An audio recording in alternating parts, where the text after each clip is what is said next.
Hey guys, thanks for joining me again out on location.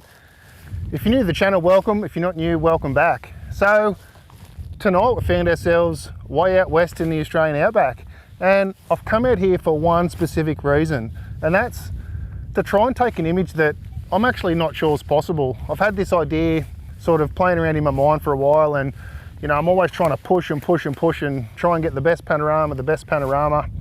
And I thought, you know what, I'm going to come way out west and get that shot.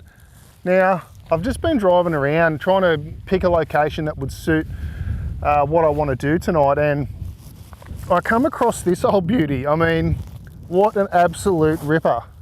I just couldn't believe my eyes when I drove past it. And the funny thing is we're in the middle of nowhere, like absolutely nowhere. There's the emus, the snakes, and me, and this thing, and that's it. There is nothing else out here. It's hundreds of kilometers to probably the nearest person, and man, I couldn't imagine the stories that this old girl could tell. So I'm going to try to do it justice tonight and get an image of it, and we'll see how we go.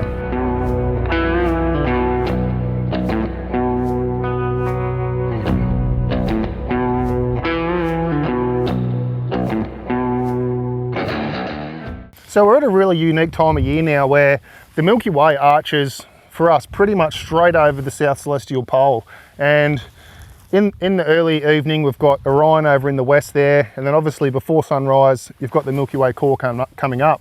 Now that got me thinking, what if I could shoot a panorama all night and start over in the west and capture Orion and all that beautiful summer Milky Way stuff, and then work my way across, and you know, by the time it takes 4, 5, 6 hours to get all the way across to the east, the Milky Way core would have risen. So that got me thinking, I'm going to try and do that tonight. I'm going to try and include Orion and the summer Milky Way in the same panorama as the Milky Way core and our winter Milky Way. So like I said, I don't know if it's possible, and it's going to test every bit of what I currently know, but that's the plan. But until it gets a bit darker, I think it's time to have a feed, a couple of beers, and we'll go from there.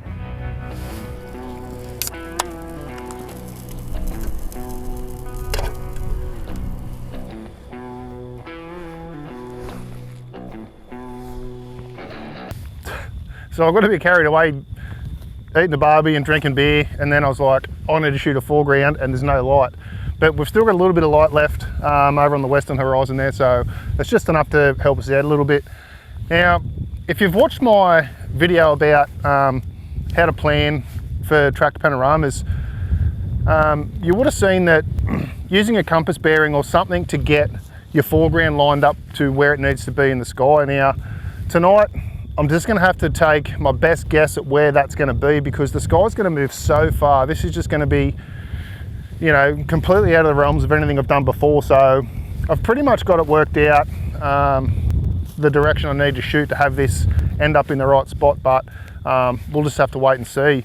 Now, as far as the foreground itself goes, I normally like a foreground that breaks the horizon, so you know, it goes up into the sky and looks pretty cool, but obviously we don't have that here, and I normally wouldn't pick a foreground object that doesn't break the horizon, but this thing is just so cool that I just couldn't not, you know, shoot it. So instead of shooting up at a foreground object to make it break the horizon, I'm going to actually shoot down on it tonight, so you can sort of see down into the car and get a bit of, I guess, sort of a fisheye sort of look. That's the plan anyway, so we'll just see if it pans out that way.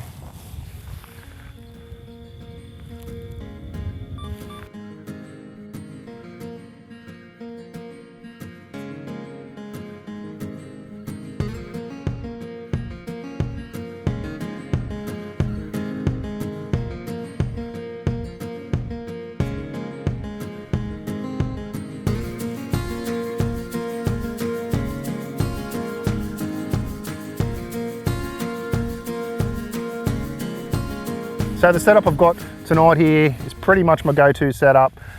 Samyang 35 1.4 on the Sony A7R II, which is hydrogen alpha modified, so we should get some beautiful colour out of Orion and the Gum Nebula region of the Milky Way.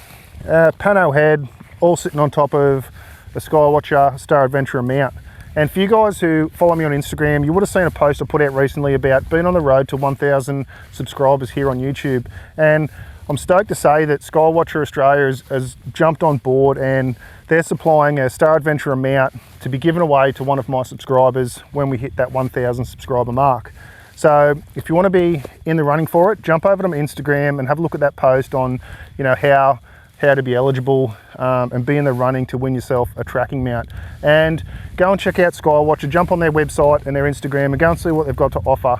I think us as a community, we really need to get behind companies who, you know, get behind us and support us. So a massive thanks to Skywatcher for jumping on board with this giveaway.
I don't want to talk too soon, but I think we got it.